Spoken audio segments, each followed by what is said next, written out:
Selamat hari Sabat umat-umat Tuhan dimanapun Anda berada. Berharap saudara tetap diberkati oleh Tuhan dengan kesehatan dalam naungannya walaupun dalam masa-masa pandemik COVID-19 yang sementara melanda dunia ini saat ini. Kita akan mempelajari pelajaran sekolah Sabat, pelajaran yang kelima untuk triwulan yang kedua di tahun ini. Dan judul kita sahabat ini adalah hanya oleh Alkitab atau sola scriptura. Ayat hafalannya terdapat dalam buku Ibrani pasal 4 ayat 12 yang berbunyi, sebab firman Allah hidup dan kuat dan lebih tajam daripada pedang bermata dua manapun. Ia menusuk amat dalam sampai memisahkan jiwa dan roh, sendi-sendi dan sumsum. Ia sanggup membedakan pertimbangan dan pikiran hati kita. Mari kita berdoa. Bapa di sorga, kiranya tuntunan kuasa Roh-Mu yang suci memberikan kami pengertian dan pemahaman surga tentang firman-Mu. Ampuni kami dan layakkan kami untuk mendapatkan berkat rohani melalui pelajaran ini. Di dalam nama Yesus kami berdoa. Amin. Ayat hafalan kita memberikan gambaran tentang kemampuan pengaruh Alkitab, pengaruh firman Tuhan di dalam hidup kita. Bagaimana pengaruh Alkitab dapat beroperasi, bisa bergerak, bisa berperan dalam kehidupan kita. Semua ini hanya bisa terjadi apabila sola scriptura, prinsip sola scriptura itu dipatuhi. Dalam sejarah kekristenan, sola scriptura muncul untuk menghancurkan arogansi gereja waktu itu, dan juga untuk menghentikan dominasi pikiran manusia terhadap hal-hal benar dalam konteks ilahi, agar Alkitab dan hanya Alkitab yang dapat menerangkan tentang hal-hal benar dalam hubungan dengan keilahian dan rencana ilahi bagi manusia.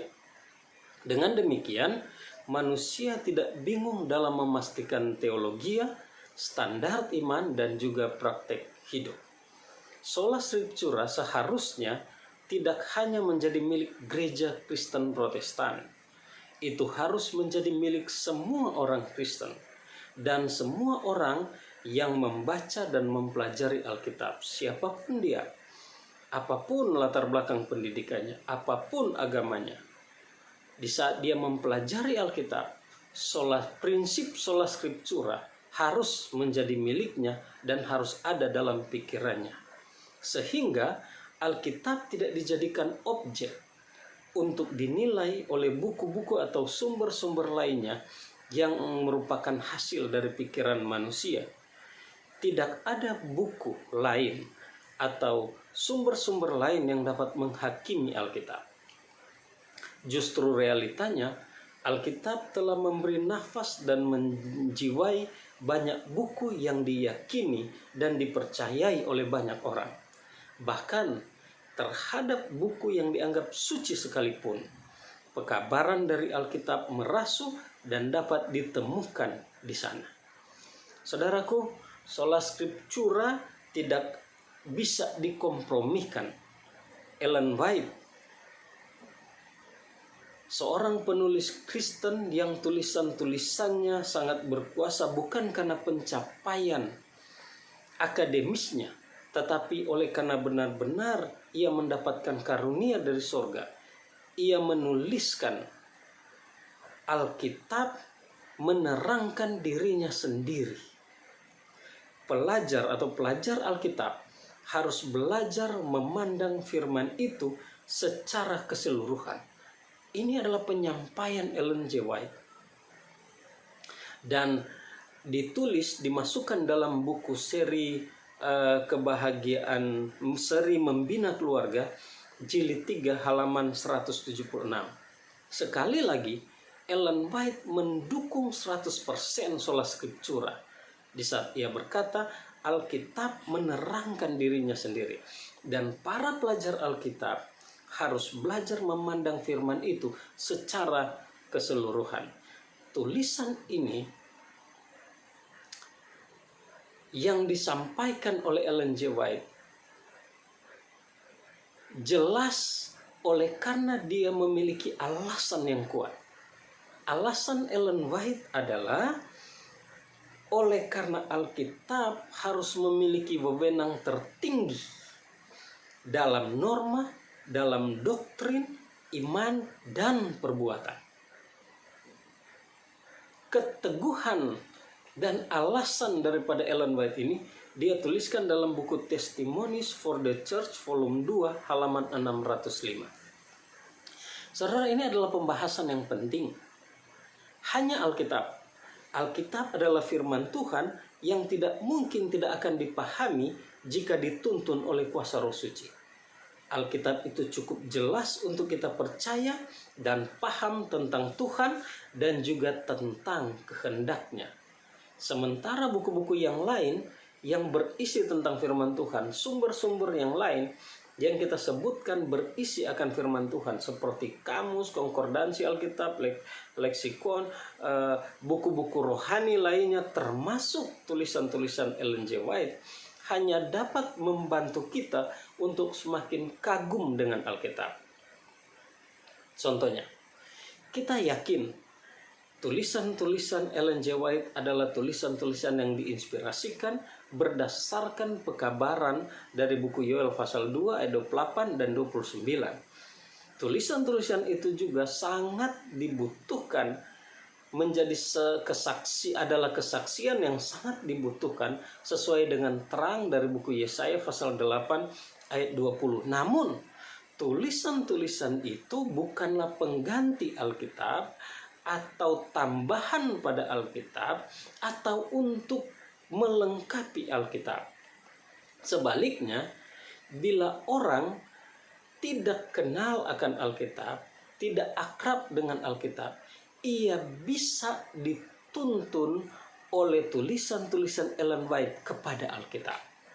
Jadi orang yang tidak kenal Alkitab, yang tidak akrab dengan Alkitab, di saat dia membaca tulisan-tulisan dari Ellen G. White, maka dia akan dituntun kepada Alkitab.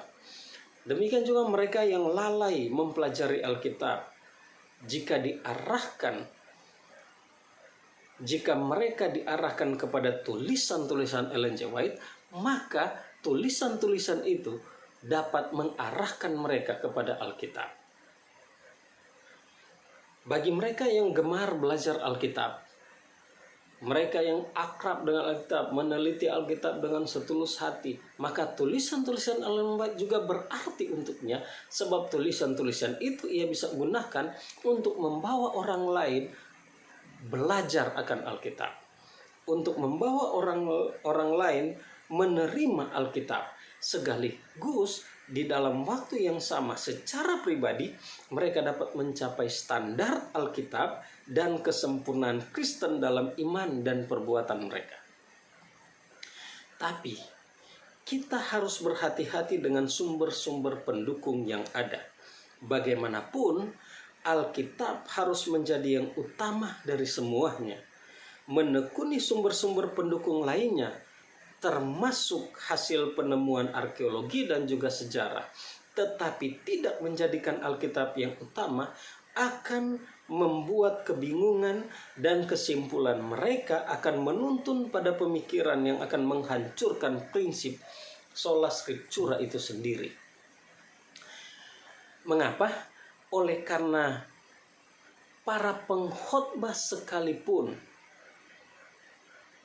para penulis buku-buku rohani sekalipun, walaupun mereka mengutip ayat-ayat di dalam Alkitab, belum tentu mereka membicarakan tentang firman Tuhan dalam khotbahnya, belum tentu mereka membicarakan firman Tuhan dalam buku-buku mereka, walaupun mereka mengutip dari Alkitab.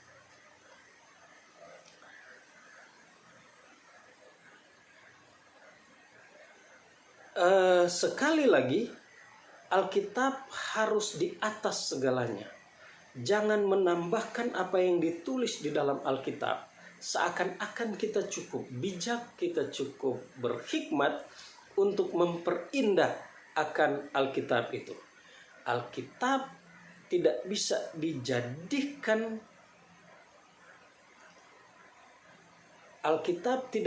dijadikan indah oleh pemikiran manusia.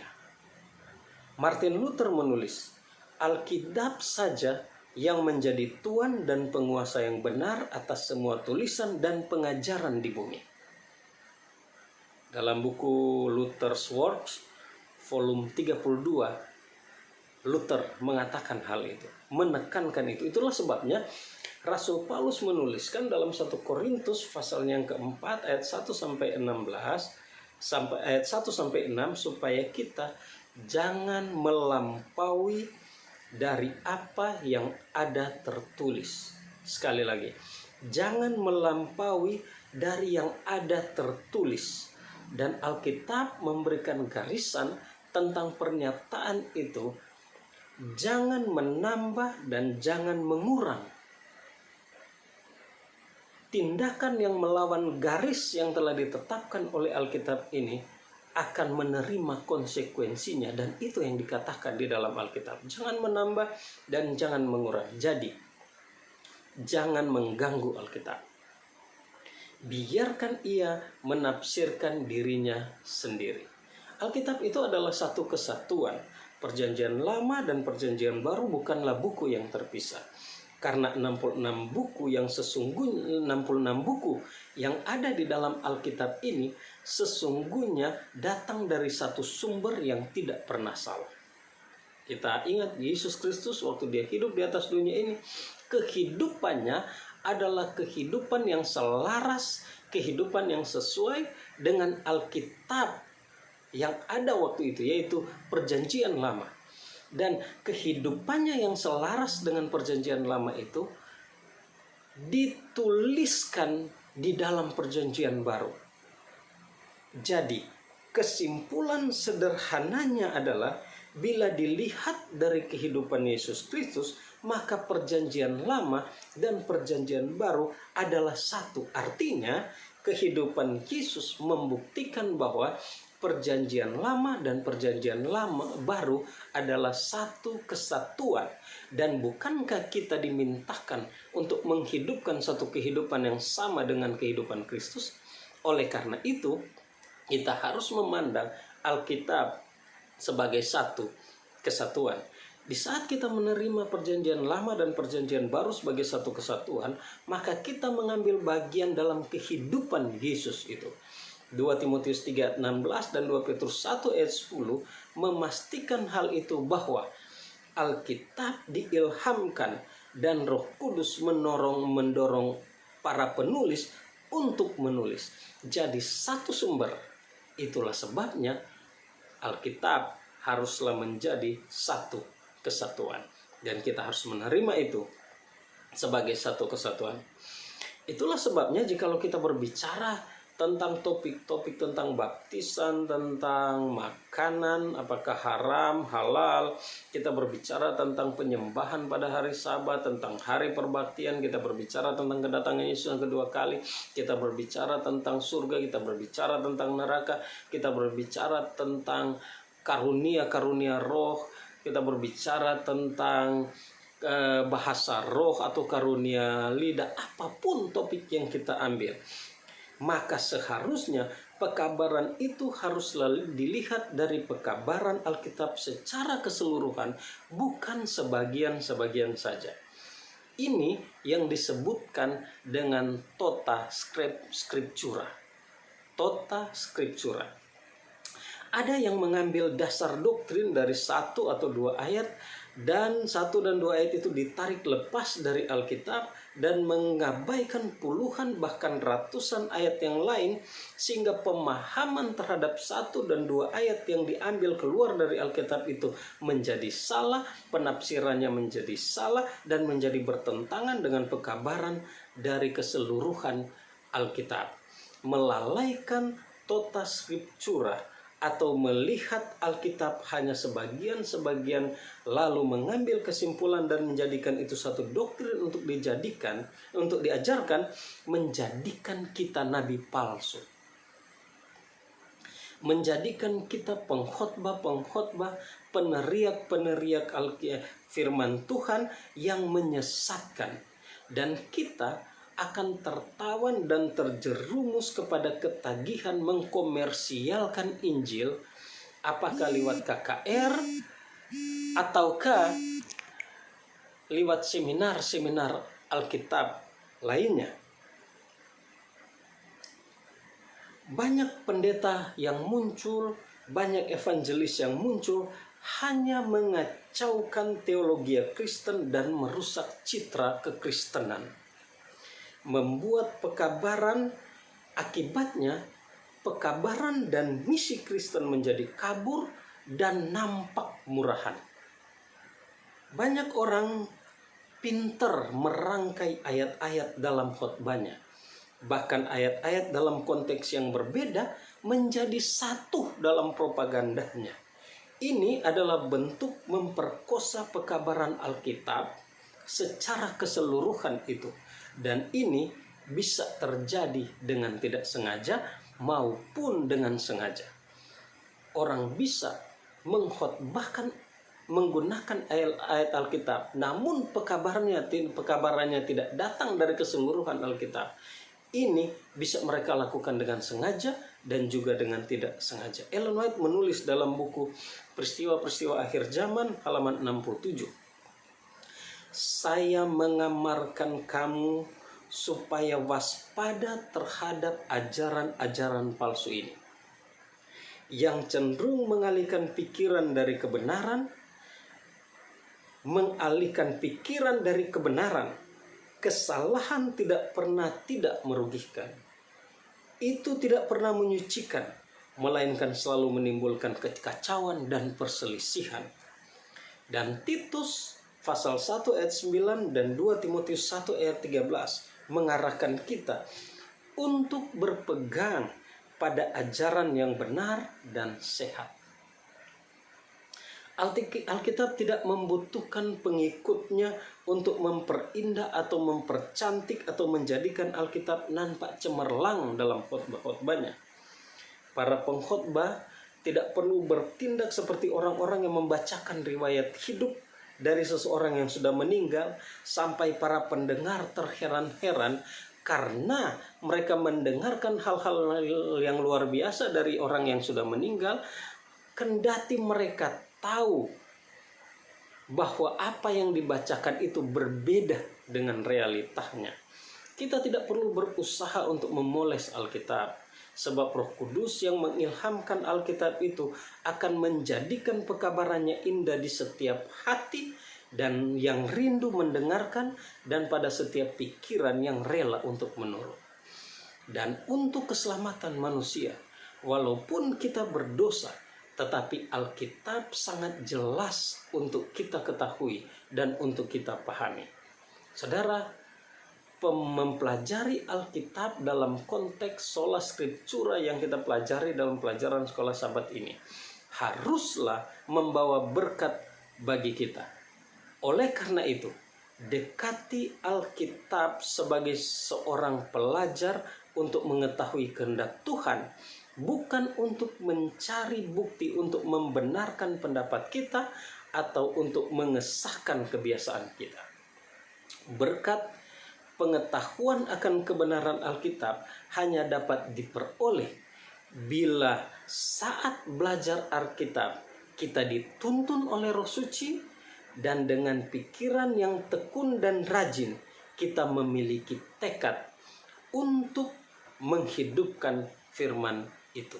Jadi, firman Tuhan harus menjadi makanan, harus menjadi lauk, harus menjadi minuman, kebutuhan primer kita, sehingga firman itu menyatu dalam hidup kita, membuat semua yang dilihat orang melalui tingkah laku kita, semua yang didengar orang melalui kata-kata kita, dan semua yang terbaca oleh orang lain dalam pikiran kita hanyalah tentang firman itu.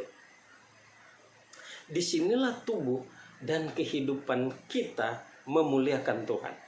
Ellen White memotivasi kita dengan menuliskan, cari tahu apa yang Tuhan orang Israel katakan dan lakukan apa yang Ia perintahkan. Selected Messages, halaman 33. Saudaraku, Ibrani pasal 4, ayatnya yang ke-12 yang menjadi ayat hafalan, ayat inti di dalam pembahasan sekolah sahabat kita saat ini, haruslah kita rasakan. Sebab firman Allah hidup dan kuat, dan lebih tajam daripada pedang bermata dua manapun. Ia menusuk amat dalam sampai memisahkan jiwa dan roh, sendi-sendi dan sumsum. Ia sanggup membedakan pertimbangan dan pikiran hati. Tuhan memberkati kita, mari kita berdoa. Bapa di sorga, terima kasih oleh karena firman-Mu membawa berkat bagi kami. Tolong kami dalam kehidupan kami semua. Dan dalam suasana-suasana seperti ini, kiranya Tuhan dekat dengan semua umat-umat-Mu dimanapun mereka berada. Terima kasih oleh karena Engkau mengampuni dan telah memberkati kami. Kami persembahkan doa ini dan memuji Engkau hanya di dalam nama Yesus adalah Tuhan dan Juru Selamat kami. Amin. Tuhan memberkati.